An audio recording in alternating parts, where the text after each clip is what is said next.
The accidental intrusion. Marcus Chin had been working on Frontier Station Delta for exactly 18 months, and in that time he'd learned 3 important truths about life in deep space. First, nothing ever worked the way it was supposed to. Second, the repair manuals were written by optimists who'd never actually fixed anything in zero gravity. And third, when something broke on a Friday afternoon, it would inevitably be in the most inconvenient location possible. Today was proving all 3 truths correct simultaneously. Marcus stood in the central hub of the station, staring at his datapad with the kind of weary frustration that came from dealing with failing infrastructure for too long.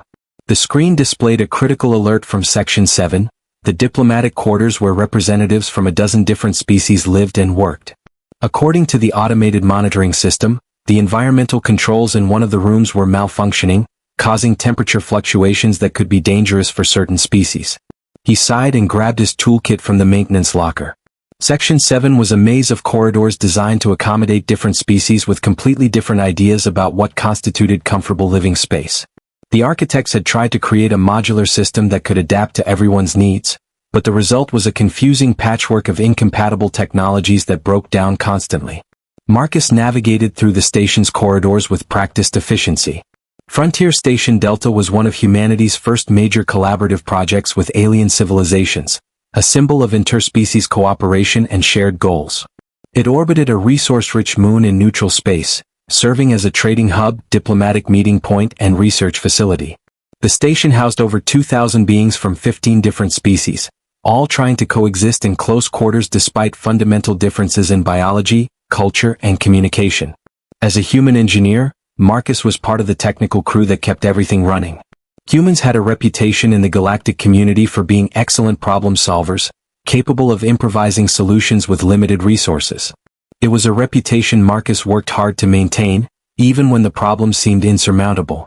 He arrived at Section 7 and consulted his datapad again. Rooms 7 to 23, environmental controls unresponsive. The station's translation software provided a note that the room was assigned to a Velner diplomat, though Marcus didn't know much about the Velner beyond the basic briefing all crew members received.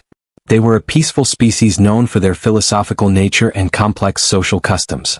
They breathed oxygen like humans, preferred cooler temperatures, and valued privacy highly. The corridor outside rooms 7 to 23 was empty, which was fortunate. Marcus hated working in crowded areas where curious aliens would stop to watch him repair things, asking questions he couldn't answer while he was elbow-deep in circuitry. He examined the door panel first, running a diagnostic check.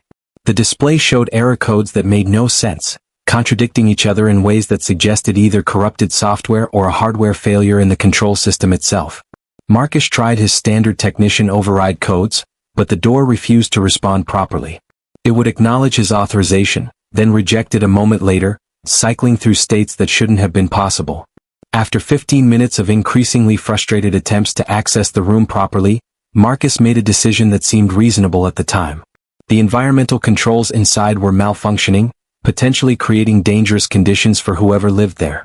He needed to get inside to fix the problem, and the door's electronic systems were clearly too corrupted to allow normal access. He pulled out his emergency override key, a physical device that could bypass electronic locks in case of system failures. Station regulations technically required authorization from a supervisor before using emergency overrides on occupied quarters, but Marcus had used them before when facing urgent repairs, and his supervisor usually overlooked the procedural violations as long as the job got done. Marcus inserted the override key and turned it. The door's mechanical backup system engaged with a grinding sound that indicated it was operating on auxiliary power rather than standard systems. The door slid open halfway, stuttering in its track before finally opening wide enough for him to enter.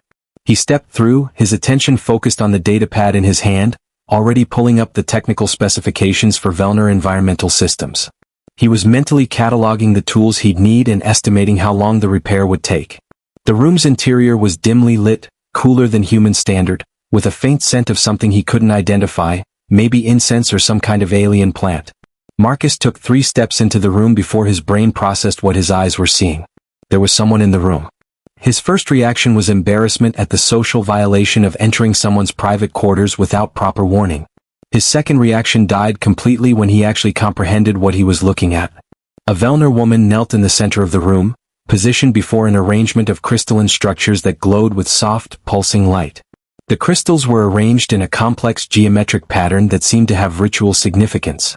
But it wasn't the crystals that made Marcus freeze in shock. The Vellner woman was unlike any alien he'd seen before in public spaces. Her skin, normally a pale blue-gray in the station's standard lighting, seemed to shimmer with bioluminescent patterns that flowed across her exposed arms and face like living tattoos.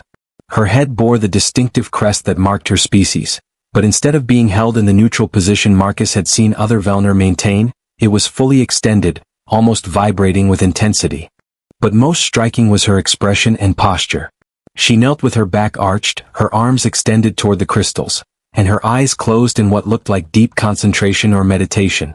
Her face showed an expression of such profound openness and raw emotion that Marcus instinctively knew he was witnessing something deeply private.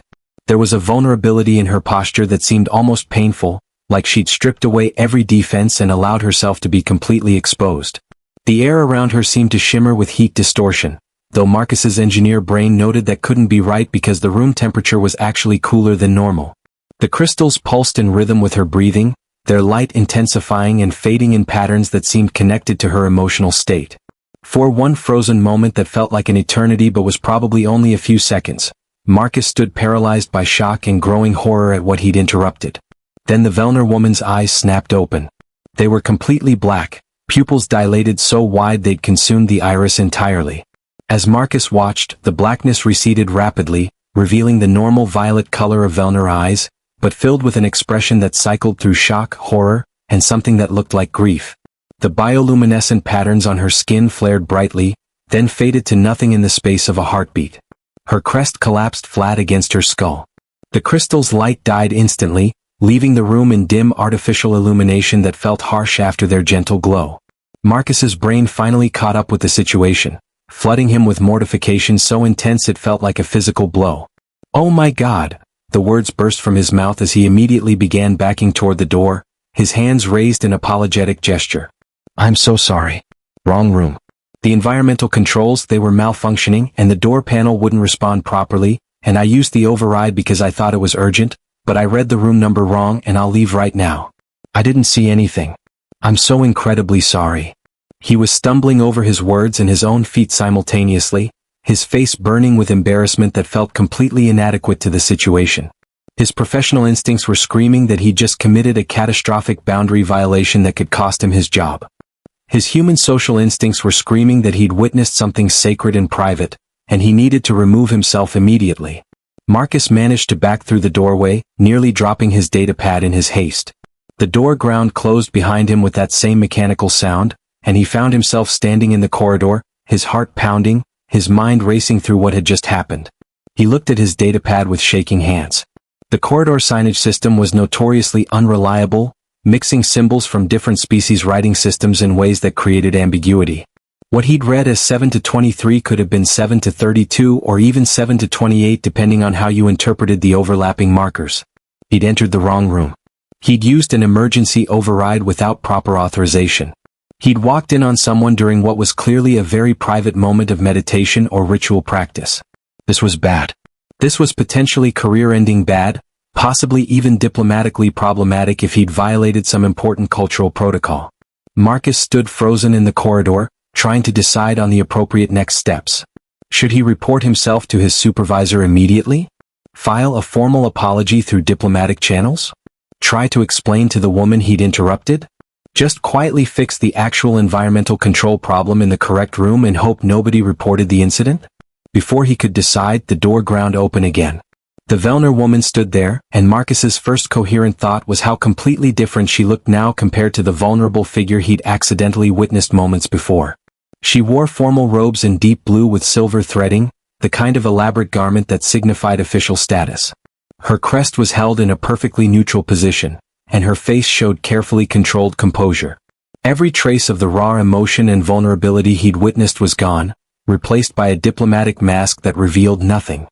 But her hands trembled slightly as she gripped the door frame, and Marcus noticed her skin showed faint traces of those bioluminescent patterns, still fading to invisibility.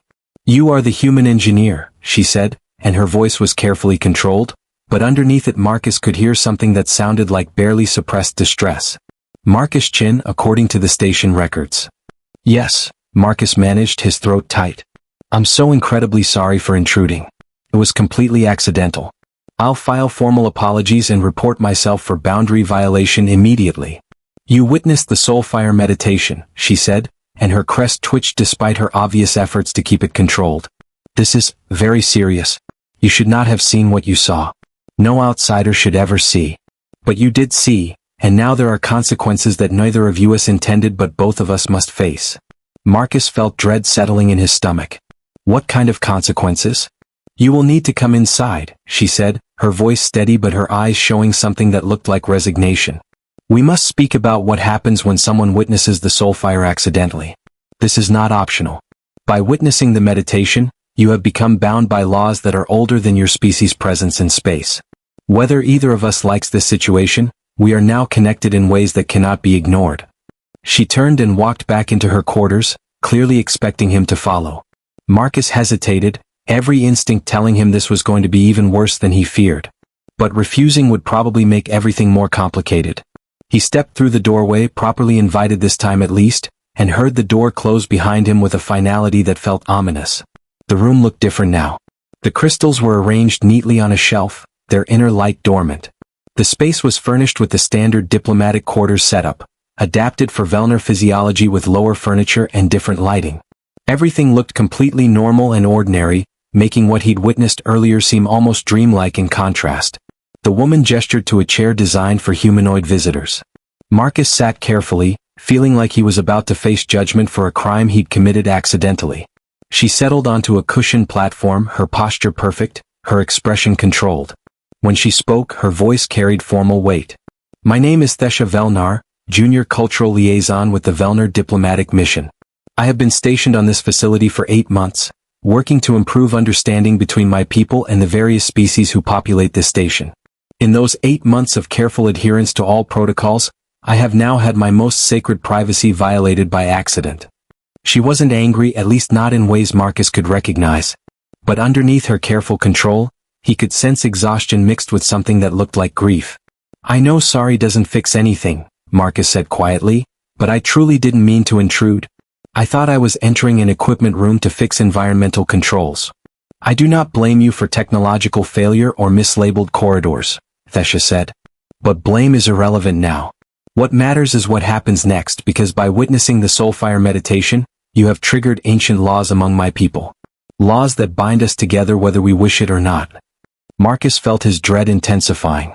What kind of laws? Thesha took a careful breath, her crest shifting slightly. The ritual you witnessed is the most private practice my people maintain. We are telepathic, you understand? Not strongly, not like the mind readers in your human fiction, but enough that we are constantly aware of the emotional states of those around us. We feel the anger, fear, joy, and pain of everyone in our vicinity all the time. It is overwhelming. She paused, gathering her thoughts. To survive in civilization, to work and live among others without being crushed by the emotional noise, we Velnar maintain constant mental barriers. We shield ourselves every waking moment, filtering the emotions we receive and controlling the emotions we project. It is exhausting maintaining those barriers constantly. It costs us tremendous energy and creates psychological strain that builds over time. Marcus was beginning to understand. The meditation is when you lower those barriers? When you can stop filtering and just feel everything openly? Yes, exactly. Thesha's carefully controlled expression cracked slightly, showing genuine pain beneath. The Soulfire meditation is the only time we can be completely genuine, completely unfiltered. We lower every mental defense, release every suppressed emotion, and allow ourselves to feel everything we've been holding back. It is psychologically necessary, but it is also incredibly vulnerable. We perform it alone, in absolute privacy, because being witnessed during the meditation is... She searched for words. It is like having someone see directly into your soul. Every fear, every pain, every secret emotion is visible during those moments. No Velnar ever witnesses another Soulfire unless they are bonded partners of many years, and even then only with explicit consent. The weight of what Marcus had accidentally witnessed settled on him like a physical burden. So by seeing you during the meditation, I saw you at your most vulnerable. I saw emotions and thoughts that you never show anyone. That's why this is so serious. Yes, Thesha whispered, and for a moment her perfect control slipped, showing the distress beneath. Every time I see you now, I will know that you have seen my undefended soul. You carry knowledge of my deepest self, knowledge I never intended to share with anyone, especially not an outsider who cannot understand the context or meaning of what they witnessed. Marcus felt guilt crushing him. What happens now? How do I make this right? Thesha's expression hardened with resignation. Among my people, accidental witnessing of the soulfire triggers what we call the witness bond. It is recognition that you now carry intimate knowledge of me that fundamentally changes our relationship whether we wish it changed or not. The bond creates obligations for both of us. Obligations designed to prevent psychological harm and transform violation into understanding. What kind of obligations? Marcus asked carefully. You must learn, Thesha said, her voice taking on formal quality. You must understand what you saw, why it matters, what it means to my people. If you witness someone's soul by accident, you carry responsibility to honor that knowledge through understanding rather than treating it as embarrassing incident to forget. And I must teach you. I must share with you the deeper meanings of our culture, our emotional practices, the burden we carry maintaining barriers constantly. This teaching process typically takes several months of regular meetings. Marcus processed this slowly. So we're bound together by your cultural law. For months. Having regular meetings where you have to share your culture's deepest secrets with someone who accidentally violated your privacy. Yes, Thesha confirmed. I know this is unfair to you. You did not seek this obligation. You were doing your job when station incompetence put you in position to violate my privacy accidentally. But neither did I choose to have my soul fire witnessed by a stranger. We are both victims of unfortunate circumstances. The question is whether we handle this with grace or with resistance that makes everything worse. Marcus sat in silence for a long moment, thinking through implications. He could refuse, could file formal apologies and try to avoid Thesha forever. But the station wasn't that large and they'd inevitably encounter each other regularly. The awkwardness would be unbearable. And more importantly, if he was understanding correctly, refusing would cause Thesha genuine psychological harm, leaving her exposed to someone who carried intimate knowledge of her but dismissed it as meaningless. Okay, Marcus said finally. I'll learn. I'll try to understand what I saw and why it matters. I can't promise I'll grasp everything immediately, but I'll put in honest effort. And if there's any way to make this less awful for you, tell me and I'll do it. Something in Thesha's expression softened slightly, her crest shifting to a position that seemed less distressed. That is more considerate than I expected. Thank you. Your willingness to engage properly rather than dismissing this makes it manageable instead of catastrophic. I'm Marcus, he offered, figuring if they were going to be bound together for months, proper introductions were appropriate. Thesha, she replied. And despite these unfortunate circumstances, I will do my best to make the teaching process as painless as possible for both of us. We will meet regularly, perhaps 3 evenings per week, here in my quarters where privacy is assured.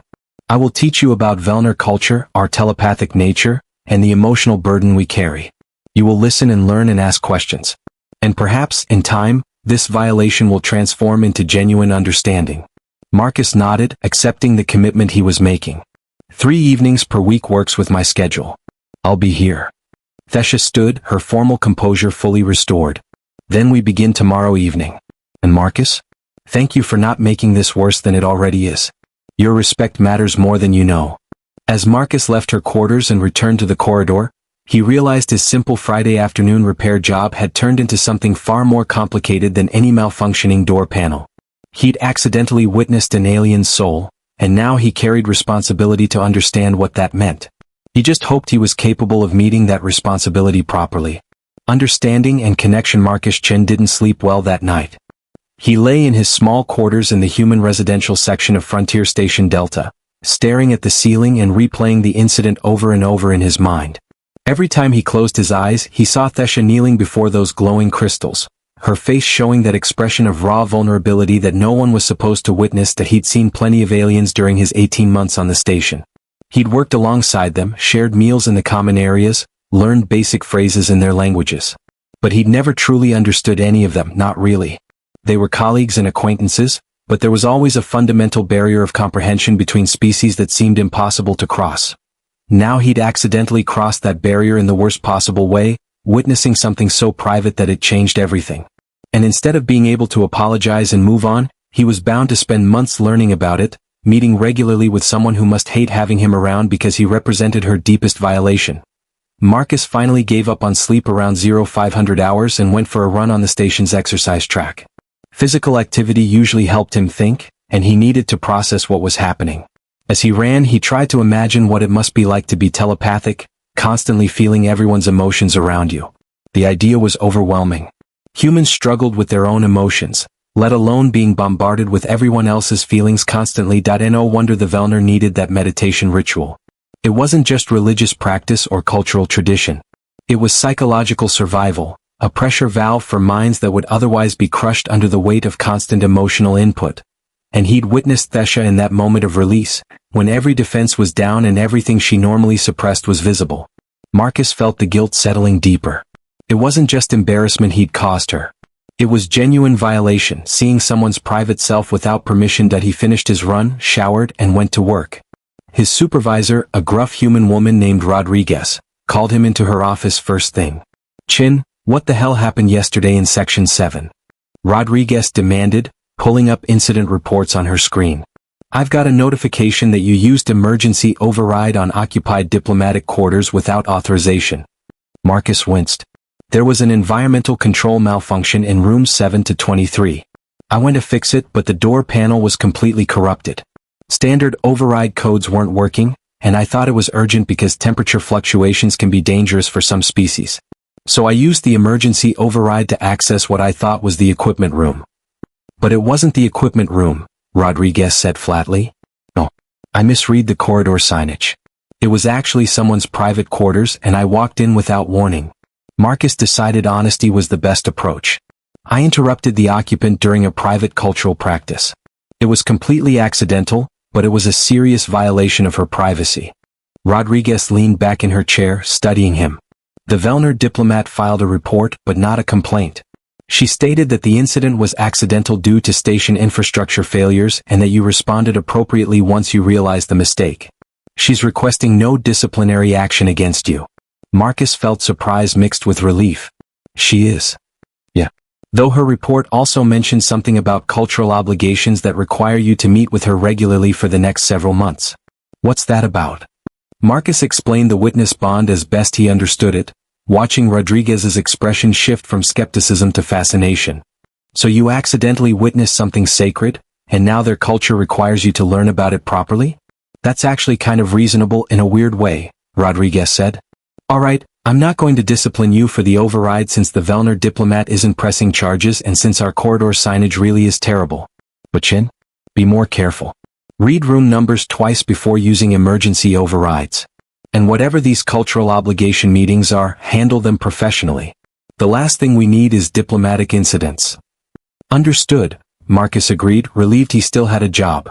The rest of the day dragged by slowly as Marcus tried to focus on routine repairs while his mind kept drifting to the evening meeting with Thesha.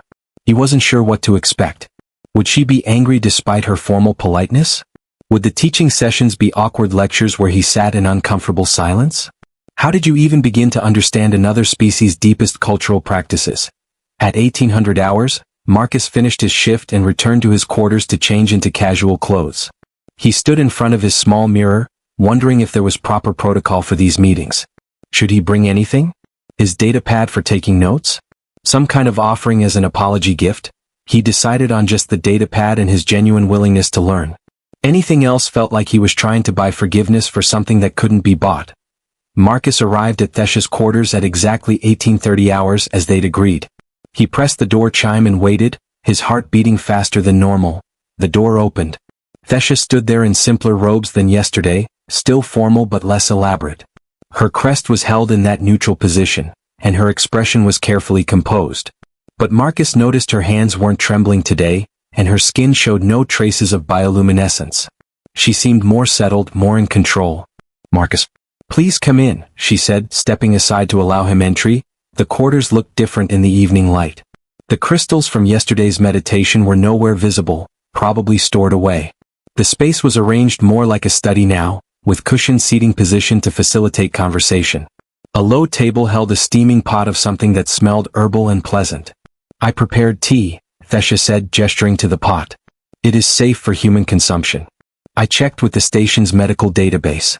I thought having something to occupy our hands might make this conversation less uncomfortable." The gesture surprised Marcus. "Thank you. That's thoughtful." They settled into their seats, Marcus in the humanoid chair and Thesha on her cushioned platform. She poured the tea with careful precision, her movements controlled and graceful. When she handed Marcus his cup, their fingers briefly touched, and he saw her crest twitch slightly before she controlled it. She was still uncomfortable around him. Of course she was. He represented her deepest violation, her most private moment witnessed by someone who wasn't supposed to know it existed. I thought we should establish some ground rules before we begin the teaching process, Thesha said, settling back with her own cup. This situation is unprecedented for both of us, and I want to ensure we approach it in a way that serves both our needs. That makes sense, Marcus agreed. What kind of ground rules? First, honesty, Thesha said firmly. If you do not understand something, tell me. If you are uncomfortable with a topic, tell me. If you think I am being unclear or asking too much, tell me. This process only works if we are both genuine in our communication. I can do that, Marcus said. Same goes for you. If I'm asking inappropriate questions or pushing boundaries, tell me immediately. Thesha's crest shifted slightly, a movement that seemed almost like approval. Second, privacy. What we discuss in these sessions stays between us unless we both agree otherwise. I will be sharing aspects of Velner culture that are not meant for general knowledge. You will likely share human perspectives that are personal to you. This must be a safe space for both of us. Agreed completely, Marcus said. Third, patience, Thesha continued. Learning to understand another species' deepest practices takes time. There will be moments where translation fails, where concepts do not map properly between our minds. We must both be patient with the process and with each other. Marcus nodded. I'm committed to seeing this through properly, however long it takes. Something in Thesha's expression softened slightly. Then let us begin. I think the best starting point is helping you understand what you actually witnessed yesterday. Because without that context, nothing else will make sense. She set down her teacup and folded her hands in her lap.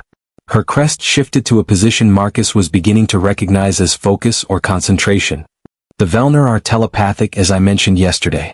But I do not think you fully grasp what that means in practical terms. It is not reading thoughts or hearing words in other minds. It is feeling emotions. Constantly. From everyone within a certain range.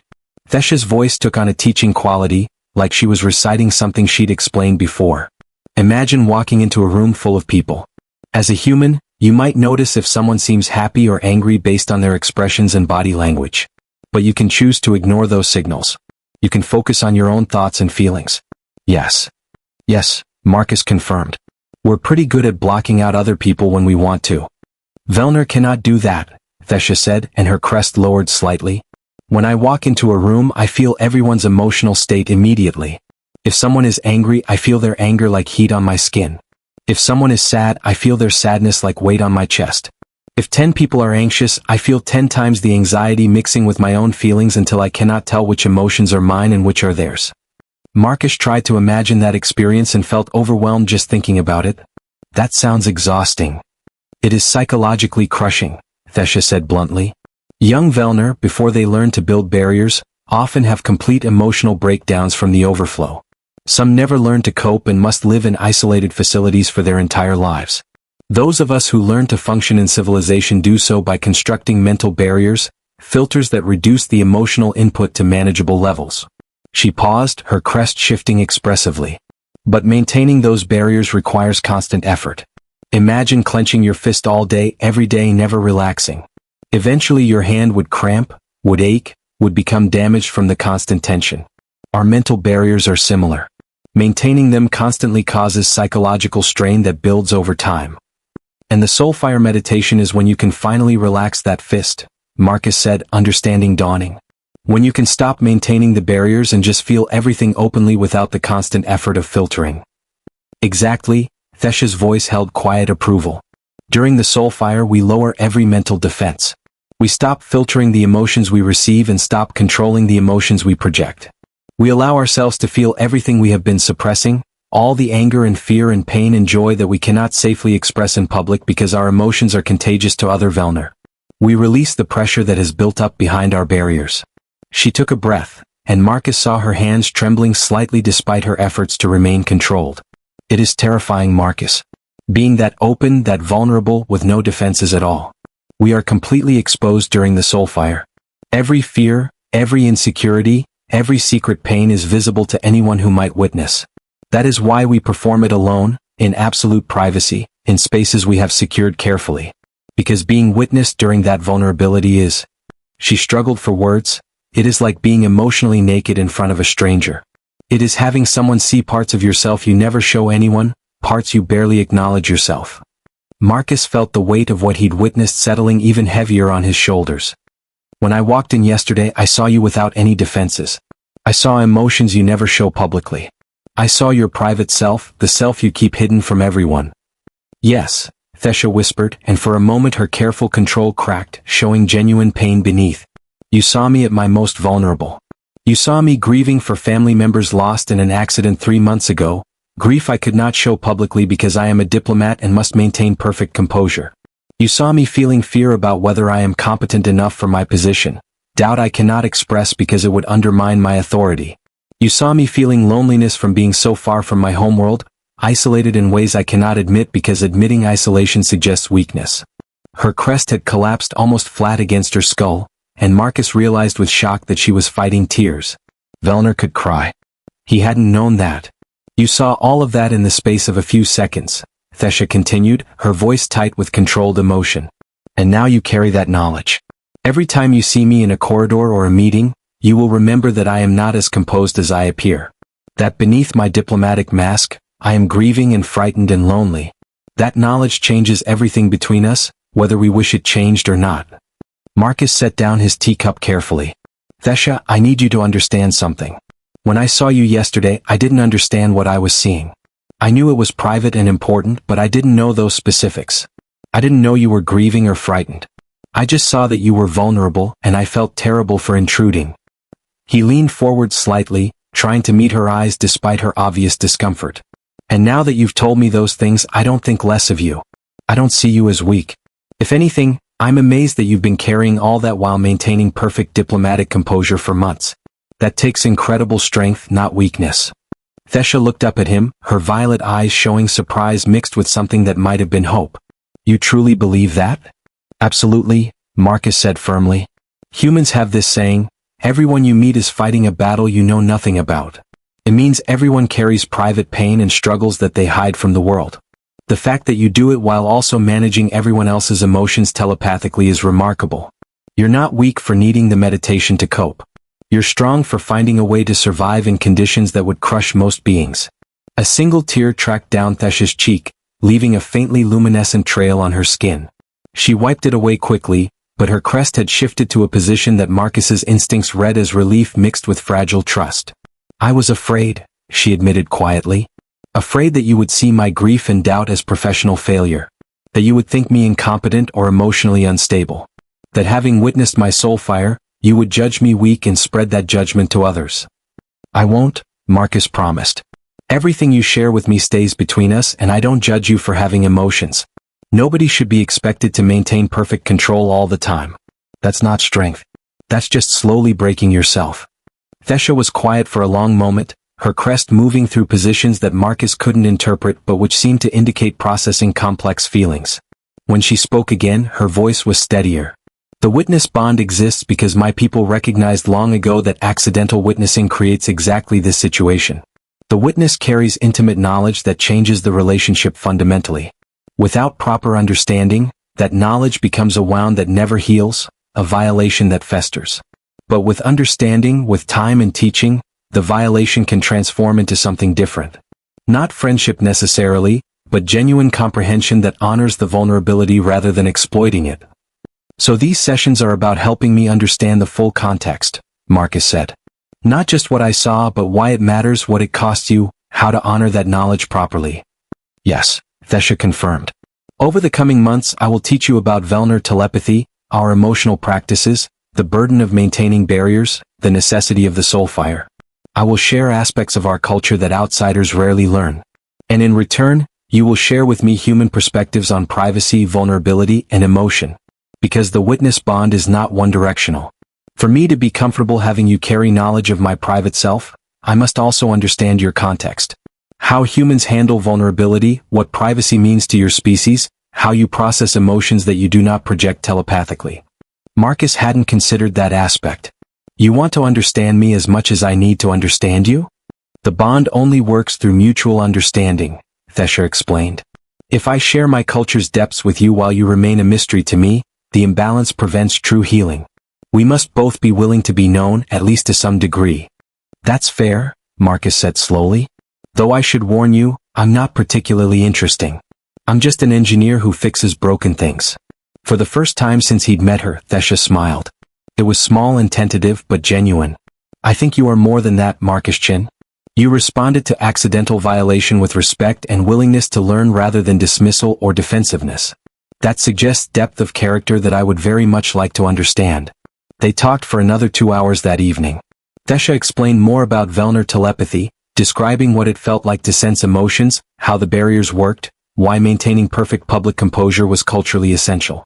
Marcus shared human concepts of privacy and personal space, explaining how humans managed emotions internally without projecting them telepathically. It was awkward at times, stumbling through concepts that didn't translate well between species. But it was also fascinating. Marcus found himself genuinely engaged, asking questions he'd never thought to ask about alien experiences. And Thesha seemed to relax slightly as the conversation progressed, her crest shifting to positions that seemed less distressed. When Marcus finally left her quarters at 2100 hours, he felt like he'd actually learned something meaningful. Not just facts about another species, but genuine understanding of what their experience was like. And more importantly, he'd seen a glimpse of how these teaching sessions might actually help both of them rather than just being obligation they endured. Over the following weeks, their evening sessions became routine. 3 times per week, Marcus would arrive at Thesha's quarters at 1830 hours, and they would talk for 2 or 3 hours about increasingly deep topics. Thesha taught him about Vellner history, their philosophical traditions, their complex social customs around emotion and expression. She explained how young Vellner learned to build barriers, what happened when barriers failed, how the soulfire practice had evolved over thousands of years. In return, Marcus shared human perspectives. He explained how humans dealt with grief, how they processed trauma, how different cultures on Earth approached emotional expression differently. He told her about his own life, his family back on Earth, his reasons for coming to work on a frontier station so far from home. Slowly, carefully, they were building genuine understanding. And Marcus noticed changes in how they interacted. Thesha's crest no longer collapsed in distress when he entered her quarters. She maintained eye contact more easily. Her formal politeness gradually gave way to something warmer, more relaxed. She even made jokes occasionally, dry humor that Marcus learned to recognize and appreciate. But not everyone was comfortable with their arrangement. About 6 weeks into the teaching sessions, Marcus was called to Rodriguez's office again. His supervisor looked troubled. Chin, I'm getting questions about your regular meetings with the Vellner diplomat. People are noticing that you go to her quarters 3 times a week, every week, and stay for hours. There's speculation about what's actually going on. Marcus felt frustration rise. We're fulfilling cultural obligations related to the accidental witnessing incident. I've explained this. I know what you've explained, Rodriguez said. But other people don't have that context and they're coming up with their own theories. Some think you're involved romantically, which would be problematic given diplomatic protocols. Others think she's pressuring you into something inappropriate. I need you to understand how this looks from outside. It's not romantic and she's not pressuring me, Marcus said firmly. We're both honoring cultural requirements that serve a legitimate purpose. The witness bond isn't punishment or coercion. It's a framework for turning accidental violation into mutual understanding. Rodriguez studied him carefully. You actually believe in this, don't you? This isn't just you going through the motions to avoid disciplinary action. I believe in it completely, Marcus said honestly. What I accidentally witnessed created a connection between us whether we wanted it or not. Ignoring that connection would cause psychological harm to both of us. These sessions are helping us process what happened in a healthy way. I've learned more about the Vellner in 6 weeks than I learned in 18 months of working alongside them. And Thesha is healing from the violation rather than carrying it as permanent wound. Rodriguez was quiet for a moment, then nodded slowly. All right. I trust your judgment. But be aware that people are watching and speculating. Be professional, be careful, and if the situation becomes problematic in any way, come to me immediately. Understood, Marcus agreed. Thesha faced similar questions from her diplomatic superior, a stern Vellner elder named Karath who apparently disapproved of the entire situation. Thesha told Marcus about the confrontation during one of their sessions. Karath believes I should have filed formal complaint against you and demanded your removal from the station. Thesha said, her crest shifting to indicate frustration. He thinks the witness bond is outdated tradition that serves no purpose in modern diplomatic contexts. He wanted me to simply suppress the violation and move forward as if nothing happened. What did you tell him? Marcus asked. I told him that suppressing trauma does not make it disappear, Thesha said firmly. That ignoring the violation would have caused me psychological damage that would have eventually affected my diplomatic performance. That the witness bond, while uncomfortable, is serving its intended purpose of transforming violation into understanding. And that after 6 weeks of teaching sessions, I am healing rather than festering. Her crest shifted to a position that Marcus had learned indicated determination. I also told him that you have proven to be respectful and genuinely committed to learning. That you honor the knowledge you carry rather than exploiting it. And that if he had concerns about my judgment, he was welcome to file formal questions with the Vellner Cultural Council about whether I was handling the witness bond properly. Marcus felt warmth at her defense of him. Thank you for standing up for this process. I know it's not easy. You have made it easier, Thesha said simply. Your willingness to learn, your respect for my culture, your honesty about your own struggles and vulnerabilities. This could have been painful obligation we both endured. Instead, it has become something valuable. I have learned as much from you as you have learned from me. 8 weeks into the teaching sessions, an emergency changed everything. A critical coolant system failure in Section 4 created a cascading malfunction that threatened multiple systems across the station. All engineering personnel were called to respond, including Marcus. The repair required coordinating teams from 3 different species, each with different technical approaches and communication styles. Marcus was deep in diagnostic work, trying to trace the failure point in a maze of incompatible systems, when he felt a strange sensation wash over him. It was like emotional pressure, a wave of collective anxiety and stress that seemed to come from everywhere at once. He shook his head, trying to focus, but the sensation persisted. He felt overwhelming urgency mixed with frustration, determination mixed with fear. And somehow, underneath all of it, he felt a specific thread of emotion that his mind recognized as distinctly Thesha. Without thinking, Marcus turned and found Thesha standing 20 meters away, part of the diplomatic team overseeing the emergency response. She was maintaining perfect composure, speaking calmly to station administrators.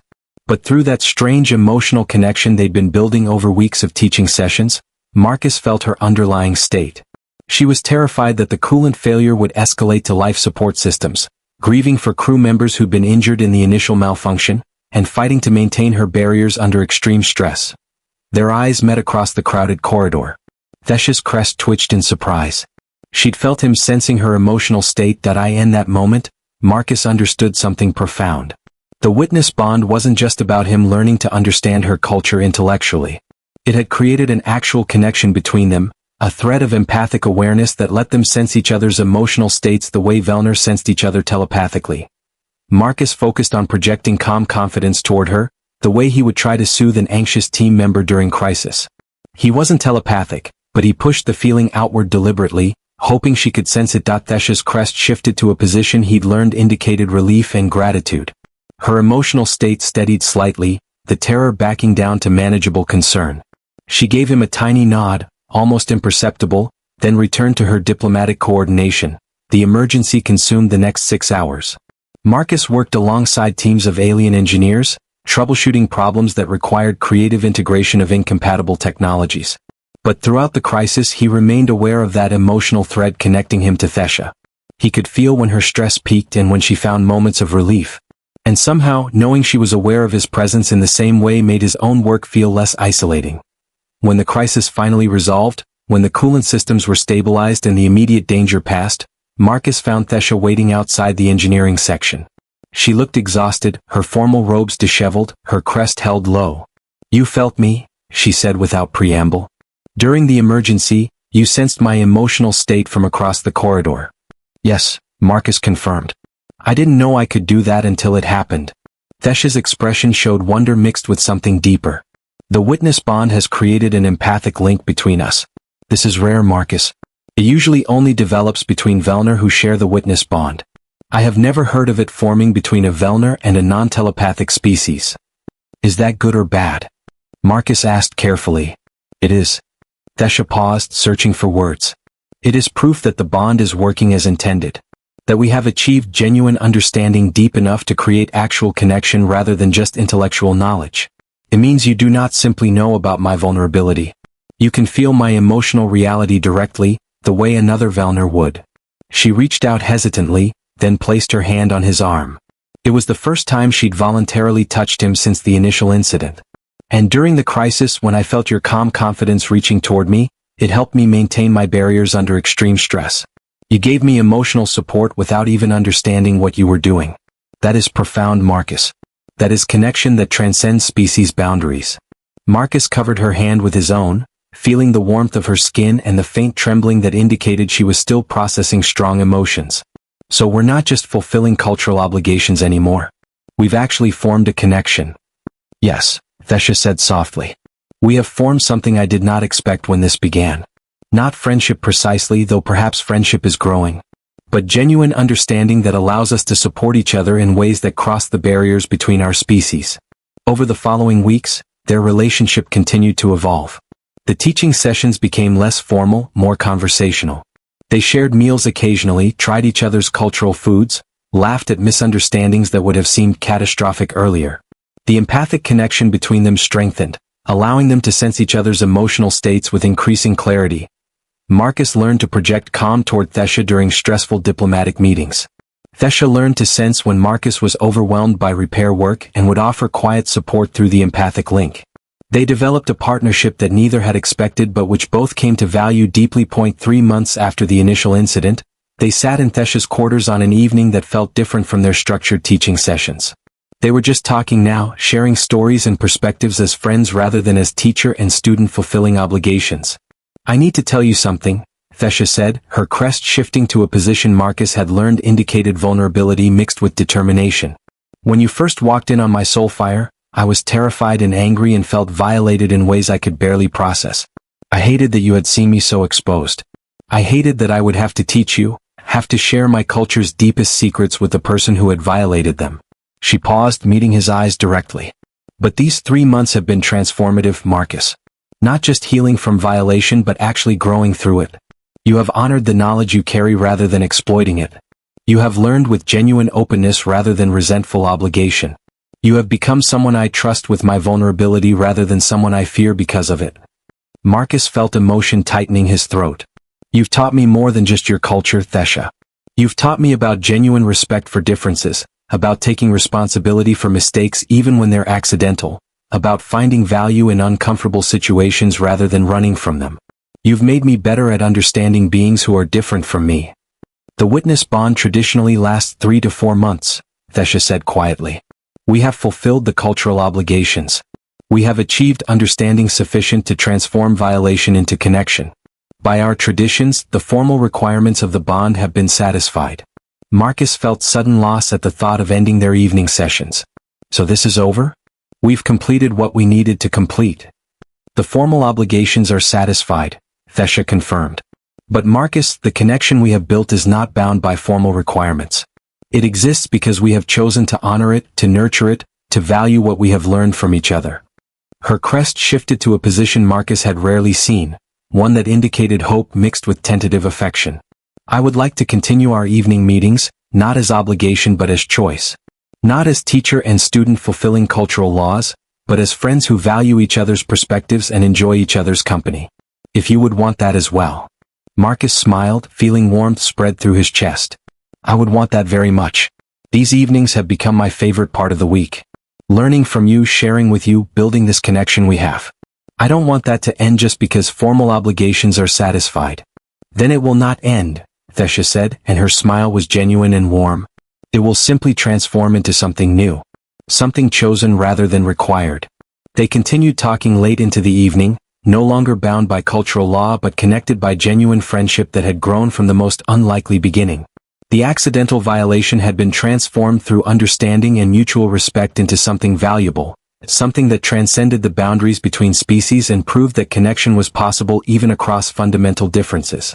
Marcus Chin had walked through the wrong door 3 months ago and witnessed something he was never supposed to see.